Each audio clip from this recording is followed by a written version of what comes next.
আসসালামু আলাইকুম রহমতুল্লাহি ওয়াবারাকাতুহু। আজকে আমরা দুইটি টপিক নিয়ে আলোচনা করব। প্রথম যে টপিক সেটা হচ্ছে কমিউনিকেশন এনভায়রনমেন্ট।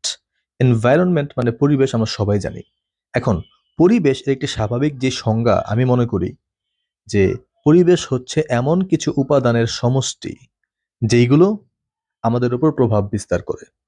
এখন যদি ব্যবসায়িক পরিবেশ বলতে চাই, যে ব্যবসায়িক পরিবেশ হচ্ছে এমন কিছু উপাদানের সমষ্টি যেইগুলো ব্যবসায়ের উপর প্রভাব বিস্তার করে। তাহলে কমিউনিকেশনের যে এনভায়রনমেন্ট মানে পরিবেশ, এইটা কি?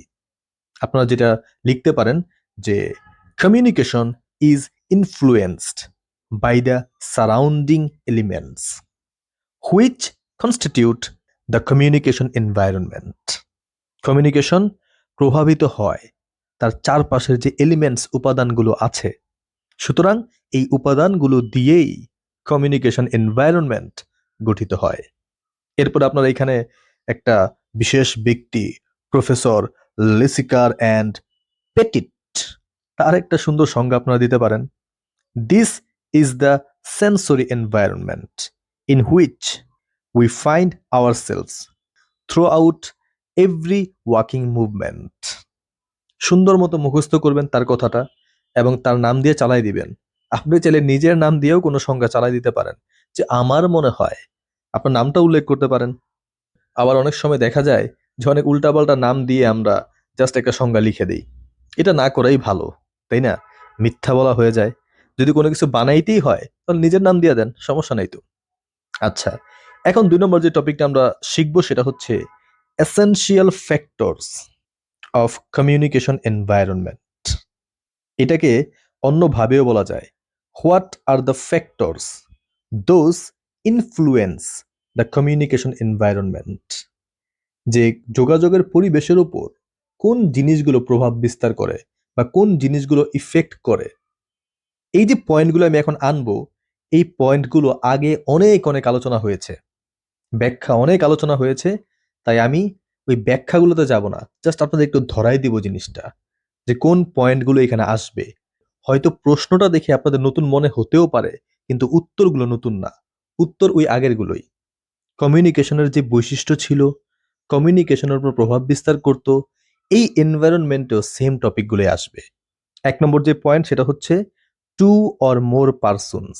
দেখেন, আমরা কিন্তু আগেও আলোচনা করেছিলাম যে যোগাযোগের জন্য must be two or more person is needed. দুইজন বা তার অধিক মানুষ থাকতেই হবে। একা একা তো পাগল কথা বলে, তাই না? আমিও যে কথা বলছি একা একাই বলছি, কিন্তু আমি তো আর পাগল না। আমি তো আপনাদের উদ্দেশ্য করে বলছি। যখন আপনারা শুনবেন, আমার এই কথাগুলো সার্থক। আপনারা যখন বাকিদের কাছে পৌঁছে দিবেন, আমার এই কথাগুলো সার্থক। যদি আমি একাই বলি আর আপনারা শুনলেনও না, কারো কাছে পৌঁছেও দিলেন না, তাহলে তো আর সার্থকতা রইল না, তাই না? এরপরে ব্যাখ্যাগুলো আমি গেলাম না, এগুলো আপনারা অনেক ভালো মতো জানেন। আপনারা স্ক্রিনে ব্যাখ্যাগুলো দেখতে পাচ্ছেন, আপনারা এগুলো লিখবেন। 2 নম্বর পয়েন্ট, উইলিংনেস টু কমিউনিকেট। দুইজন মানুষ পাশাপাশি বসে আছে কিন্তু কোনো আগ্রহ নাই, কোনো উইলিংনেস নাই তাদের মধ্যে, তাহলে কি কমিউনিকেট হবে?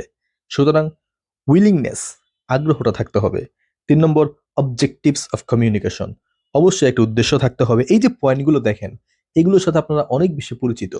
জাস্ট আপনারা হয়তো ভাবতে পারেন নাই যে এইখানেও এই পয়েন্টগুলো, এখন হয়তো আপনাদের কাছে ব্যাপারটা ক্লিয়ার, যে এই জিনিসগুলোই কিন্তু কমিউনিকেশনের উপর প্রভাব বিস্তার করে। দুইজন মানুষ নাই, কিভাবে কমিউনিকেশন হবে? কোনো আগ্রহ নাই, কিভাবে কমিউনিকেশন হবে? কোনো উদ্দেশ্য নাই, কিভাবে কমিউনিকেশন হবে? তাই না? 4 নম্বর যে টপিক সেটা হচ্ছে মিডিয়া অফ কমিউনিকেশন। কোন মাধ্যমে তারা যোগাযোগ করবে? কথা বলে, লিখে লিখে, অথবা চোখে চোখে ইশারায়, তাই না? এরপরে 5 নম্বর যে পয়েন্ট সেটা হচ্ছে রেসপন্স অফ দ্য রিসিভার। ওই যে ফিডব্যাক, এটা তো কমিউনিকেশনের একটা অন্যতম উপাদান। আর এটা ছাড়া তো কমিউনিকেশন সফল হয় না, তাই না? আর এই উপাদানগুলো নিয়েই তো কমিউনিকেশনের পরিবেশটা গঠিত হয়। আশা করি বুঝতে পেরেছেন। এরপরে 6 নম্বর সেটা হচ্ছে ব্যারিয়ার্স, মানে বাধা। অবশ্যই ভাই, বাধা তো থাকবেই। আর 7 নম্বর হচ্ছে ব্যাকগ্রাউন্ড অফ দ্য পার্টিস। যাদের সাথে যোগাযোগ হচ্ছে তাদের ব্যাকগ্রাউন্ডটা কি, তারা কেমন পরিবেশ থেকে এসেছে, কেমন এডুকেশনাল ব্যাকগ্রাউন্ড তাদের, তাদের বিহেভিয়ারগত অ্যাক্টিভিটি, এই সকল মিলিয়ে হচ্ছে ব্যাকগ্রাউন্ড অফ দ্য পার্টিস। আশা করি 7টা পয়েন্ট আপনারা আগে থেকেই জানেন এবং আশা করি এখানেও লিখতে পারবেন। ইনশাআল্লাহ আগামীতে আমি আরো টপিক নিয়ে আলোচনা করব। Till then, take care. আসসালামু আলাইকুম রহমতুল্লাহ।